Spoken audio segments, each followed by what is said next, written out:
Assalamualaikum warahmatullahi wabarakatuh. Hai teman-teman semua dimanapun kalian berada, semoga sehat selalu ya. Balik lagi bersama saya Siti Puji Primastuti. Kali ini saya akan membagikan kepada kalian mengenai materi business plan, dan kita akan membahas apa itu yang dimaksud business plan dan bagaimana cara membuat atau menyusun business plan untuk usaha kita. Untuk lebih jelasnya, kita langsung ke tutorialnya aja ya. Selamat menonton. Baik teman-teman, sebelum kita memasuki tutorial membuat business plan, maka kita juga harus mengetahui apa pengertian business plan tersebut. Business plan adalah rencana tertulis yang menjelaskan tentang bagaimana suatu kegiatan bisnis dilakukan agar tujuan yang telah ditetapkan dapat dicapai. Perencanaan bisnis yang baik juga harus menggambarkan dengan jelas karakter bisnis yang sedang atau akan dilaksanakan, sehingga pihak-pihak yang tertarik dengan bisnis ini dapat melihat secara transparan dan mengerti secara jelas prospek perkembangan bisnis ini di masa yang akan datang. Rencana bisnis yang disusun secara cermat akan sangat membantu kita dalam mengambil keputusan, karena kita telah mengetahui strategi, targeting, dan positioning bisnis kita di tengah-tengah persaingan bisnis, arah bisnis kita, dan cara pencapaian misi strategi yang kita harapkan agar semua tujuan yang telah kita rumuskan dapat dicapai. Kita sangat memerlukan strategi untuk mencapai keunggulan bersaing. Maka kita perlu merumuskan bisnis plan untuk usaha kita. Lanjut ya. Selanjutnya ada manfaat bisnis plan. Pertama ada memperkirakan strategi kesuksesan. Jadi bisnis plan merupakan alat yang sangat penting bagi pengusaha maupun pengambil keputusan kebijakan perusahaan. Tujuan perencanaan bisnis adalah agar kegiatan bisnis yang akan dilaksanakan maupun yang sedang berjalan tetap berada di jalur yang benar sesuai dengan yang direncanakan, begitu. Yang kedua, ada meraih pendanaan untuk ekspansi bisnis. Perencanaan bisnis juga dapat dipakai sebagai alat untuk mencari dana dari pihak ketiga, seperti pihak perbankan, investor, lembaga keuangan, dan sebagainya. Bantuan dana yang diperlukan tersebut dapat berupa bantuan dana jangka pendek untuk modal kerja, maupun modal jangka panjang untuk perluasan atau biaya investasi. Yang ketiga ada mengelola arus kas atau cash flow. Seperti yang sudah saya jelaskan di video sebelumnya mengenai menghitung arus kas masuk dan arus kas keluar bagi perusahaan untuk mengetahui berapa keuntungan atau kerugian di setiap periode. Yang keempat ada pedoman untuk mempertajam rencana-rencana yang diharapkan.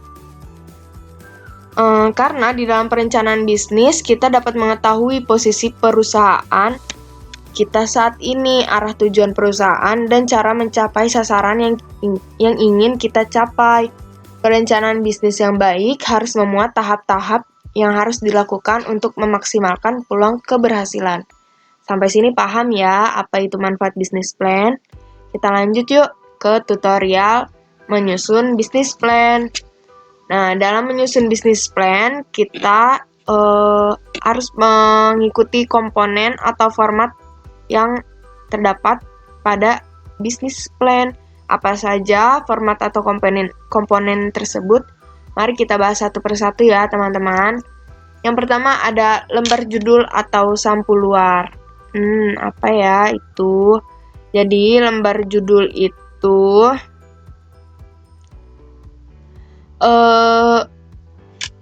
berisi gambar dan desain. Pertama harus berisi gambar dan desain menarik.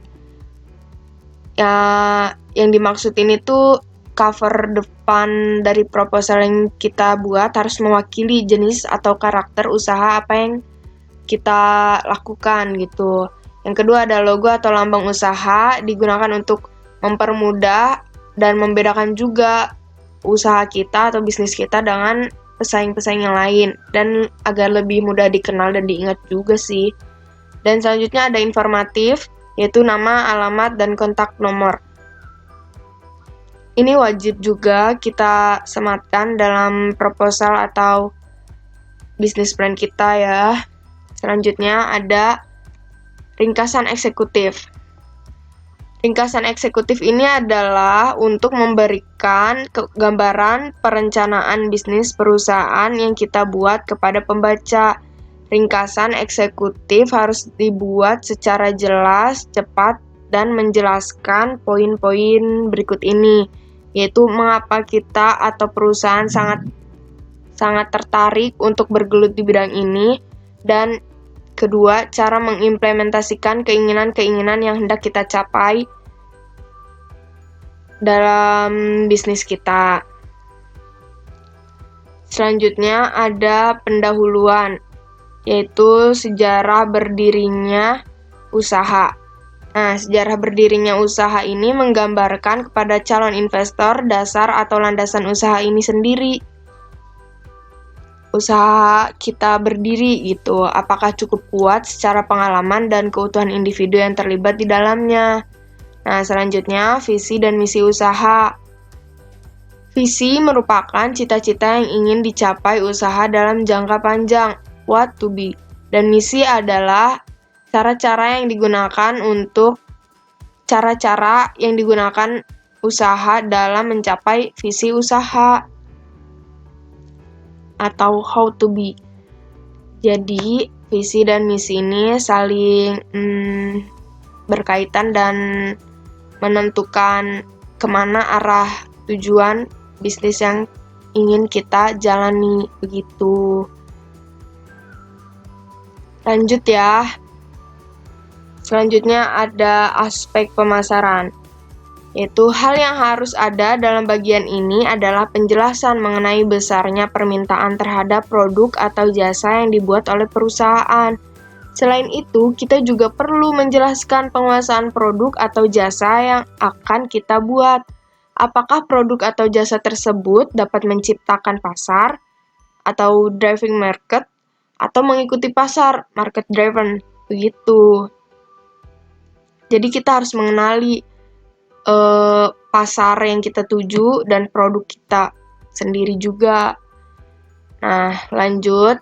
Nah, dalam aspek pemasaran juga ada yang namanya gambaran umum atau STP. Apa sih STP itu? STP itu S untuk segmen, T targeting, dan P positioning. Segmenting pasar itu gambaran umum dari konsumen usaha kita. Dan targeting yaitu sasaran khusus bagi konsumen potensial dari usaha kita. Target utama kita lah, bahasa mudahnya gitu. Dan yang ketiga positioning adalah bagaimana kita menempatkan usaha kita di antara pesaing usaha yang sejenis gitu. Selanjutnya ada permintaan. Permintaan ini itu perkiraan atau prediksi jumlah permintaan konsumen terhadap produk. Proyeksikan permintaan konsumen dalam beberapa periode atau tahun mendatang. Misalnya ya, kenaikannya 10% per tahun sesuai kenaikan jumlah penduduk. Gitu. Selanjutnya ada rencana penjualan dan pangsa pasar. Apa ya rencana penjualan? Rencana penjualan itu rencana produk yang akan dijual dalam waktu satu periode atau 1 tahun, disesuaikan dengan kondisi permintaan dan penawaran. Nah, sedangkan pangsa pasar sendiri itu adalah bagian dari penjualan produk kita dibandingkan dengan penjualan total produk sejenis dalam industri. Dan yang terakhir ada strategi pemasaran perusahaan pesaing. Nah, dalam strategi pemasaran perusahaan ini dilakukan berdasarkan analisis 7P dengan alat analisis SWOT. Apa ya 7P itu? Kalian ada yang tahu nggak 7P ini apa aja? Nih aku kasih tahu ya. Pertama ada produk atau barang atau jasa yang kita buat. Kedua ada price atau harga. Ketiga promotion atau promosi. Yang keempat ada placement atau tempat. Kelima ada people atau orang. Keenam ada proses. Ketujuh ada physical evidence. Nah, semua strategi pemasaran yang dibuat berdasarkan 7P yang udah saya sebutkan tadi harusnya dibandingkan dengan strategi pemasaran yang diterapkan oleh pesaing. Strategi pemasaran yang kita buat harus berbeda dan lebih unggul dalam menarik konsumen. Semua strategi pemasaran yang dibuat pastilah mempunyai anggaran. Maka biaya yang ada dicatat atau dikeluarkan perlu dicatat per bagian P, begitu. Sampai sini paham ya? Kita lanjut yuk ke 5, yaitu aspek organisasi dalam manajemen.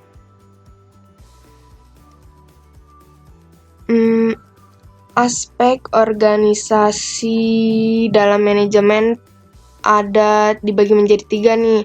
Pertama ada aspek organisasi, yaitu nama perusahaan atau usaha, nama pemilik atau pemimpin, alamat kantor dan tempat usaha, bentuk badan hukum, struktur organisasi apabila usaha yang kita jalankan adalah berbadan hukum seperti PT atau CV.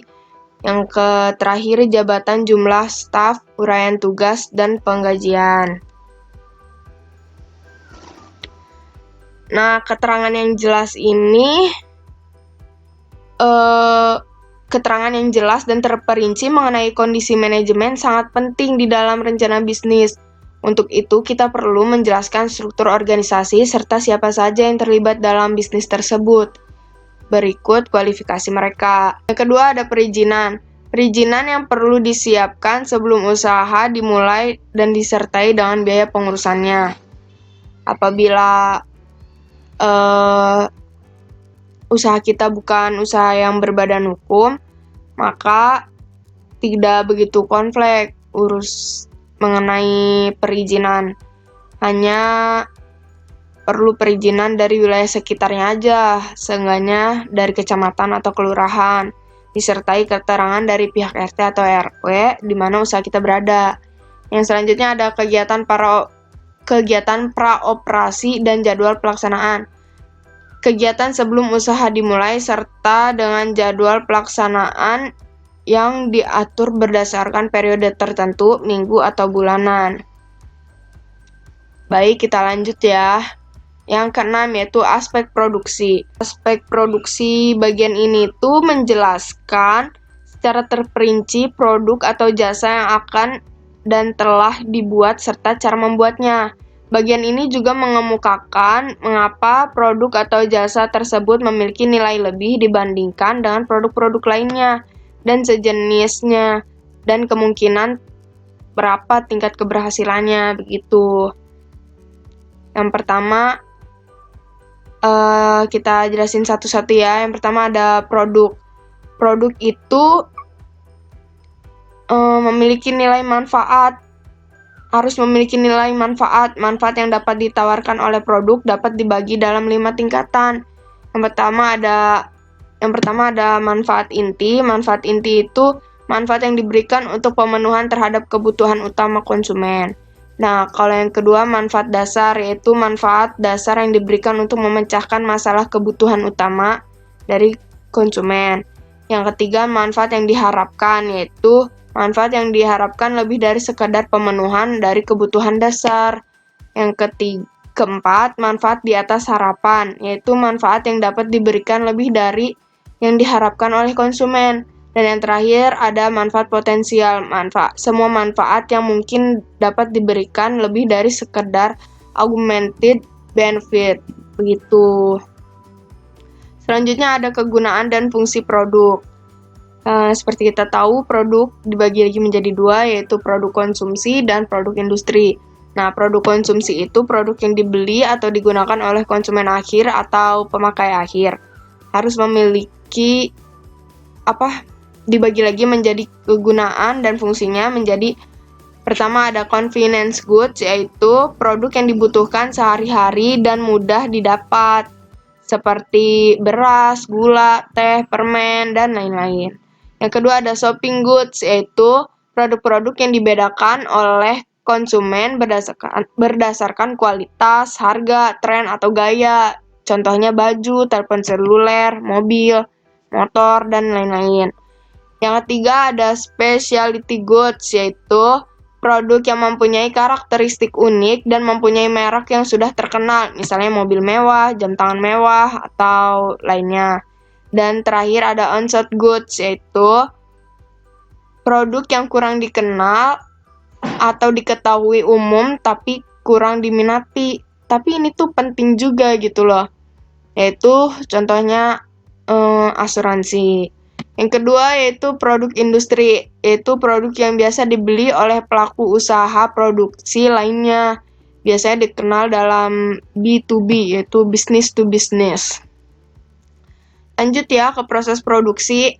Proses produksi itu perencanaan proses produksi pada dasarnya menjelaskan tahapan-tahapan proses yang diperlukan untuk menghasilkan produk atau output yang dimaksud. Begitu teman-teman. Dan yang terakhir yaitu ada aspek keuangan.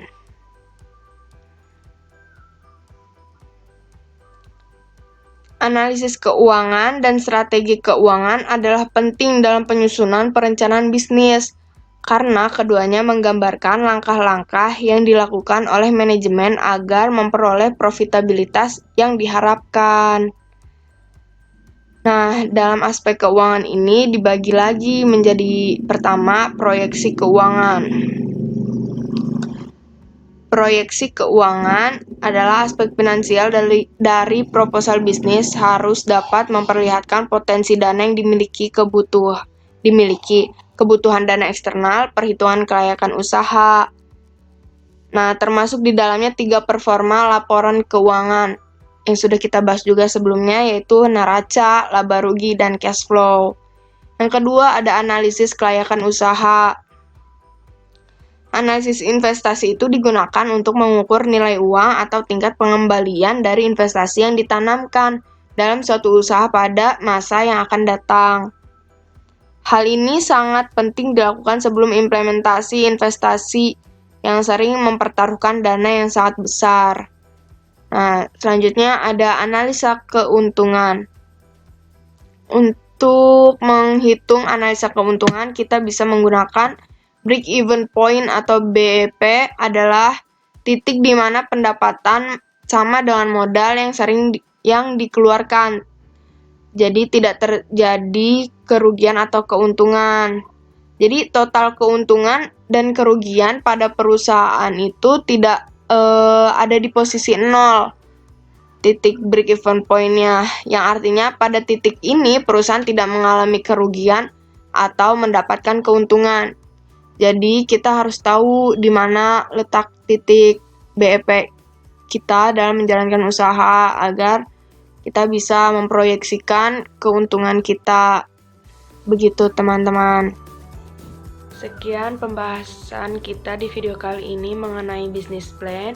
Kita sudah membahas mengenai apa itu pengertian dari business plan, manfaat dari business plan, dan bagaimana menyusun business plan bagi usaha kita. Semoga teman-teman semua bisa mengerti dan paham mengenai pembahasan kali ini ya. Semoga bermanfaat. Terima kasih sudah menonton. Assalamualaikum warahmatullahi wabarakatuh.